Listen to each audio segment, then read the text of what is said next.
bodybuilder. I'm not, but I Yeah. can call myself a drug-free bodybuilder. But Yeah. the usage and the populance of steroid use Hmm. is a lot more popular than people give credit for.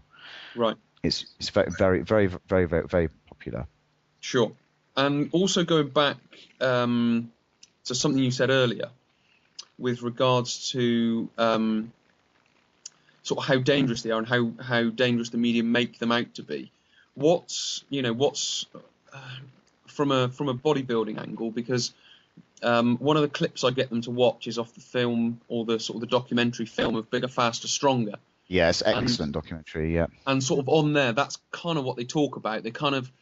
They they sort of say um, how beneficial it is, and they sort of talk about how it's not the person, oh sorry, it's not the drug that makes the person aggressive um, or unhealthy. It's the person using it, sort of thing. It's like the steroids is, if used correctly, is kind of useful in a way.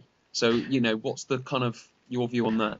Well, what you got to remember is that they're like you said, the bodybuilding is a very broad sport. It attracts all sorts from all different backgrounds and areas. And now, in the more you get intellectuals, you get a lot of intellectuals in bodybuilding, and they're the ones that tend to write stuff. They're the ones that give a lot of advice. And there's a lot of doctors that get involved in bodybuilding because they understand the mechanics of what's going on, so they apply their knowledge to it. Yeah. And a lot of professional bodybuilders have a really deep understanding in terms a deeper understanding than most doctors would of what's going on in their body when it comes to anabolic processes. Yeah. So there are intelligent bodybuilders out there that use it intelligently. I mean, I like to think that I did use it intelligently. I used very small dosages. I used what would be termed medium to weak steroids, and I cycled on and off, and I cycled on and off correctly. Most people taking them these days are naive and stupid and idiotic, as far as I'm concerned. Don't come off. They just stay on them and stay on them and stay on them, and they take the strongest ones they possibly can. Sure. And they're the ones that are going to run into trouble. I mean, recently in the newspapers, there was a bodybuilder in Bristol a couple of months ago. He got tasered by the Right. police. And Yeah. because he had been taking anabolic steroids, it grows all muscles in your body. So your heart grows bigger too. But it's not Right. just your heart that grows bigger. Because of the mechanisms by which the testosterone in your body works, bad cholesterol builds up massively in the body. Yeah. So because your heart is then bigger, it works harder, you got higher blood pressure, you Hmm. have more blood in your body because stronger steroids increase your red blood cell count as well. Right. And then on top of that, you've got higher cholesterol levels. Yeah. So put all that in the mix, you've got the ingredients for a heart failure. And this guy was tasered, he was only in his early 20s, and he died of a heart attack. Oh, right. And that wouldn't have happened if he was a normal person not on steroids. Yeah. Yeah. Yeah. I'll say it wouldn't have happened. It's pointing to the direction that that's one of the reasons why it did happen. Sure. Sure. Oh, right. Okay. I never knew about that.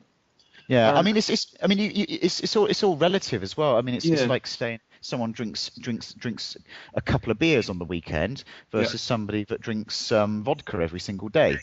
Yeah. Yeah. Yeah. It's the same thing. It's still alcohol, Yeah. but it's the user is causing themselves damage, and I think that's the point they were trying to get on that film. Yeah. Yeah. Yeah. Definitely. Because yeah, I mean, even when I was watching, when I first watched it, I always sort of, I've never been the one to use those sort of drugs or anything. I wouldn't sort of endorse it, but when I watched it, it just made a lot of sense. And what they were saying seemed quite, they were quite, they weren't very imposing with it. They were just kind of saying, well, these are the kind of the facts, and Yeah. take or leave what you want to make of it. But at the end of the day, it's not the be all and end all of, what's the word?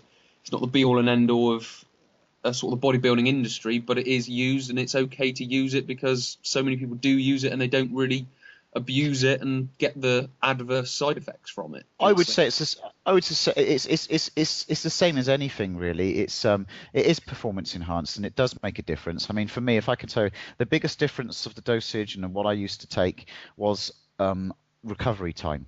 Right. And I could train 5 days a week full out, Yeah. and I could do that. Naturally, I can only train half of that and recover. So my recovery time is twice as long naturally as it would be on steroids. Right. Okay. So that's why this is the other thing you see. These kids read these magazine articles of what the professional bodybuilders are doing for workout routines, Yeah. and they're training 5-6 days a week, sometimes twice a day. Yeah. Well, there's a very good reason they can do that. Yeah, Do yeah. that naturally, you'll be in casualty by the end of the week. Do you know what I mean? Right. Okay. That's useful to know, because I was talking to them today, and I sort of mentioned one of the interviews we did before with regards to the 4-way split that you do over 7 days and over 10 days, and Yeah. you know, because they're so sort of stuck into doing 6 days, or 5 days, or even some people doing 7 days and things like that. And I was sort of trying to explain by doing the 4-way split over 7 days, the way that you were able to get the higher intensity with a decent amount of recovery to get the more gains. Yeah. But if you were doing, say, a 6-day split, it might feel like you've got the intensity, but on the cellular level, they're not working as hard.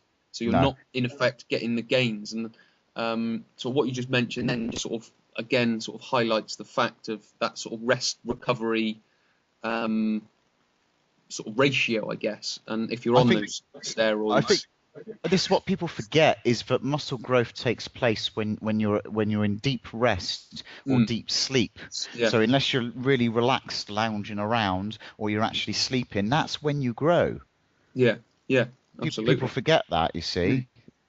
Yeah, and it's because I mean that was kind of the road that I was going down. I was explaining to them, look, it's your recovery time where you get the gains. It's when you're in the gym, that just gives you the potential for, and that doesn't really do anything.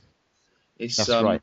It's that recovery time. So it's in a sense, it's just trying to pull them off that belief system of I've got to work every single day, whereas you've got to get the work recovery ratio right. That was it, because we were talking about, I was starting to talk about overtraining and things like that. Yeah.